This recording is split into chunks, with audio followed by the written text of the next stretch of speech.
Udah.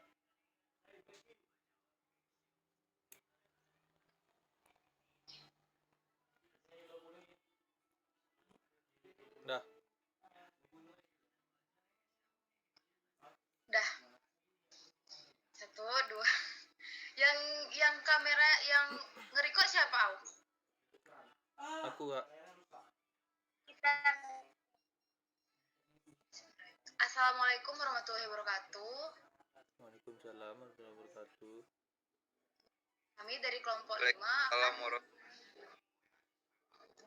kelompok 5 akan mempresentasikan hasil dari diskusi kami, yaitu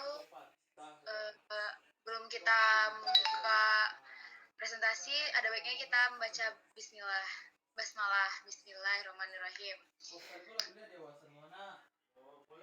Yang pertama, kami akan membahas, bisa slide selanjutnya.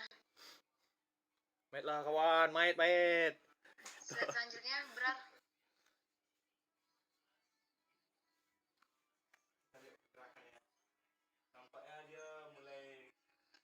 Yang tadi. Ini Kak. Yang kedua, slide kedua. Stop. Kami akan bahas tentang administrasi pendidikan dan tenaga pendidik yang beranggotakan, yang pertama ada Aulia Rahma Putri, yang kedua Aisyah Fajrina, saya sendiri, yang ketiga ada Ibrar Aldino, yang keempat ada Nova Alifka. Pemateri pertama yaitu dari Nova Alifka. Kepada Nova saya persilahkan.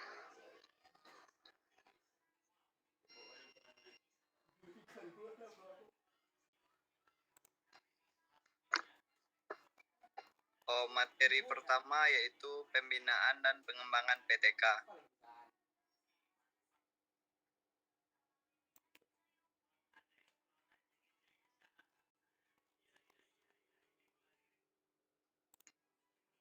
Pembinaan dan pengembangan PTK. Pembinaan atau pengembangan tenaga pendidikan merupakan usaha mendayagunakan, memajukan dan meningkatkan produktivitas kerja setiap tenaga kependidikan yang ada di seluruh tingkat manajemen organisasi dan jenjang pendidikan atau sekolah. Purwanto 2007. Tujuan dari kegiatan pembinaan ini adalah tumbuhnya kemampuan setiap tenaga kependidikan yang meliputi pertumbuhan keilmuannya, wawasan berpikirnya, sikap terhadap pekerjaannya, dan keterampilan dalam melaksanakan tugasnya sehari-hari sehingga produktivitas kerja dapat ditingkatkan.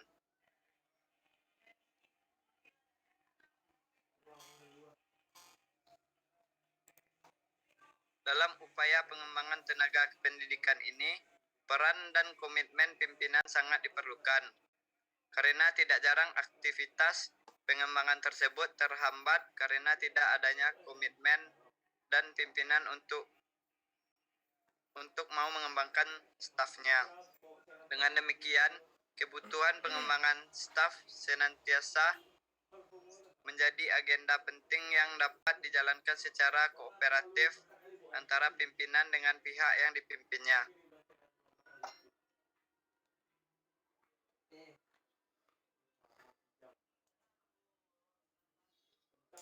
Selanjutnya materi kedua. Terima kasih pada Noval. Selanjutnya materi kedua akan disampaikan oleh Aulia. Kepada Aulia dipersilakan. Baiklah, saya akan mempresentasikan poin kedua mengenai kenaikan pangkat PTK. Setiap personel pegawai negeri sipil berhak memperoleh kenaikan pangkat apabila telah memenuhi persyaratan yang diperlukan untuk kenaikan pangkat tersebut. Kenaikan pangkat bukan saja sebagai hak yang dapat diterima oleh setiap personel, tetapi juga sekaligus sebagai pemberian penghargaan kepada personel yang bersangkutan atas jeripayah dan pengabdiannya. Karena itulah kenaikan pangkat dapat mempunyai nilai motivasi yang tinggi. Kenaikan pangkat pegawai negeri sipil diberikan dengan ketentuan sebagai berikut. Yang pertama, 4 tahun dalam pangkat yang dimiliki setiap unsur DP3 sekurang-kurangnya memperoleh nilai baik dalam tahun terakhir. Yang kedua, 5 tahun dalam pangkat yang dimiliki setiap unsur DP3 sekurang-kurangnya bernilai cukup dalam tahun terakhir. Kenaikan pangkat merupakan suatu penghargaan bagi seorang pegawai yang juga merupakan salah satu bentuk dari promosi. Jenis-jenis kenaikan pangkat menurut Nawawi 1994 adalah sebagai berikut. Yang pertama, kenaikan pangkat reguler diberikan kepada pegawai yang telah memenuhi syarat yang telah ditentukan tanpa terikat pada jabatan yang dipangkunya. Yang kedua, kenaikan pangkat pilihan diberikan kepada pegawai yang telah memangku jabatan struktur atau fungsional dalam batas jenjang pangkat yang telah dilakukan untuk jabatan yang bersangkutan. Yang ketiga, kenaikan pangkat istimewa diberikan kepada pegawai yang menunjukkan prestasi kerja yang luar biasa, baiknya menemukan penemuan baru yang bermanfaat bagi negara. Yang keempat, kenaikan pangkat pengabdian sebagai penghargaan bagi pegawai yang akan mencapai batas usia pensiun dan akan mengakhiri masa jabatannya dengan hak pensiun. Yang kelima, kenaikan pangkat anumerta merupakan kenaikan pangkat setingkat lebih tinggi dan daripada pangkat yang dimiliki untuk menghargai pengabdian dan jasa-jasanya kepada negara dan bangsa. Yang keenam, kenaikan pangkat dalam tugas belajar diberikan dalam batas jenjang pangkat yang ditentukan untuk jabatan yang dipangku sebelum yang bersangkutan mengikuti pendidikan atau latihan jabatan dan dilaksanakannya berdasarkan ketentuan yang berlaku.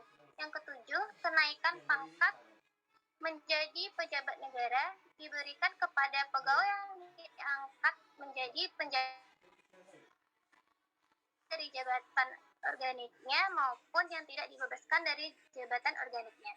Yang kedelapan, kenaikan pangkat dalam penugasan di luar instansi diberikan kepada pegawai yang dipekerjakan atau diperbantukan kepada instansi lain. Sekian presentasi dari saya kembalikan kepada moderator. Terima kasih kepada Aulia. Selanjutnya materi akan disampaikan oleh Ibrar. Kepada Ibrar dipersilakan. Gantian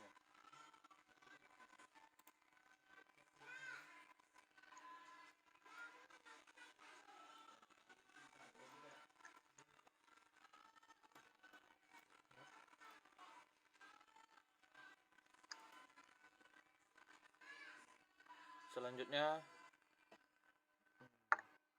Selanjutnya pemberhentian dan pensiunan PTK.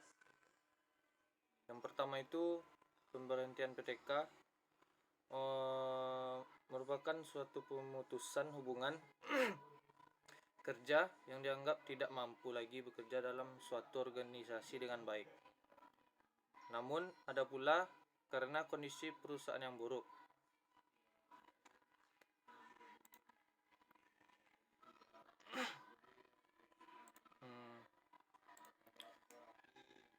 Jenis-jenis pemberhentian sebagai pegawai negeri sipil yaitu pemberhentian dengan hormat sebagai pegawai negeri sipil yang diberhentikan dengan hormat. Sebagai pegawai negeri sipil menerima hak-hak kepegawaiannya berdasarkan peraturan perundang-undangan yang berlaku. Antara lain hak atas pensiun. Pemberhentian dengan hormat sebagai pegawai negeri sipil meliputi pemberhentian atas permintaan sendiri. Yang kedua, pemberhentian karena adanya penyederhanaan organisasi. Yang ketiga, karena tidak cakap jasmani atau rohani. Yang keempat, karena meninggal dunia atau hilang.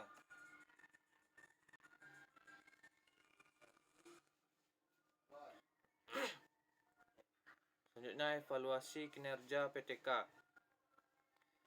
Penilaian atau evaluasi adalah proses pengumpulan, pengolahan, analisis, dan interpretasi data sebagai bahan pengambilan keputusan evaluasi. Diperlukan untuk mengetahui tingkatan suatu objek yang dievaluasi tersebut. Dalam konteks evaluasi guru atau tenaga pendidik, yang menjadi objek evaluasi adalah guru pendidik tersebut. Evaluasi tersebut menganalisis seberapa besar presentasi kinerja guru dalam melaksanakan tugasnya. Pada Peraturan Menteri Negara Pendayagunaan Aparatur Negara dan Reformasi Birokrasi Nomor 16 Tahun 2009 mengatakan bahwa penilaian kinerja guru adalah penilaian yang dilakukan terhadap setiap butir kegiatan dalam rangka pembinaan karir, kepangkatan, dan jabatannya.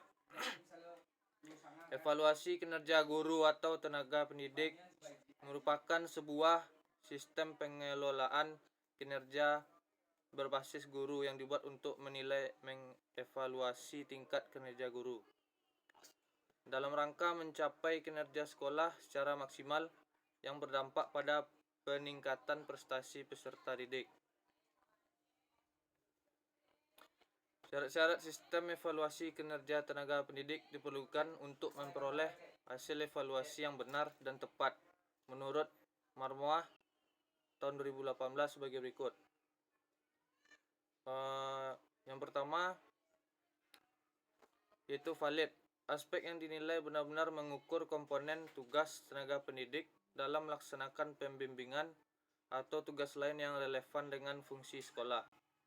Yang kedua, reliable. Tingkat kepercayaan tinggi bila proses yang dilakukan memberikan hasil yang sama untuk seseorang tenaga pendidik yang dievaluasi kinerjanya oleh siapapun dan kapanpun. Yang ketiga, praktis. Dilakukan oleh siapapun dengan relatif mudah, tingkat validitas dan reliabilitas yang sama dalam semua kondisi tanpa memerlukan persyaratan tambahan. Sekian dari saya kembalikan ke moderator.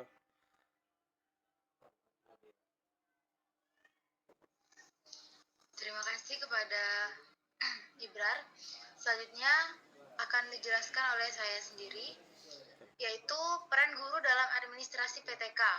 Kode Etik Tenaga Keguruan adalah sekumpulan peraturan atau perundang-undangan mengenai etika seorang guru sebagai tenaga pendidik yang mengandung unsur moral, etika, adat istiadat, dan kebiasaan. Kode Etik Tenaga Keguruan didasarkan pada falsafah Pancasila dengan segala asas yang terkandung di dalamnya dan Undang-Undang Dasar 1945. Sebagai berikut. Yang pertama, guru berbakti untuk membimbing anak didik seutuhnya dalam usaha membentuk manusia pembangunan yang berpancasila. 2. Guru memiliki kejujuran profesional dalam menetapkan kurikulum sesuai dengan kebutuhan anak didik masing-masing. Yang ketiga, guru mengkomunikasikan informasi tentang anak didik dan menghindari segala bentuk penyalahgunaan kekuasaan dan wewenang. Yang keempat, guru menciptakan suasana kehidupan sekolah dan memelihara hubungan dengan orang tua murid sebaik-baiknya bagi kepentingan anak didik. Yang kelima, ada guru memelihara hubungan baik dengan masyarakat di sekitar sekolahnya maupun masyarakat yang lebih luas untuk kepentingan pendidikan. Yang keenam, guru secara tersendiri atau bersama-sama berusaha mengembangkan dan meningkatkan mutu profesinya.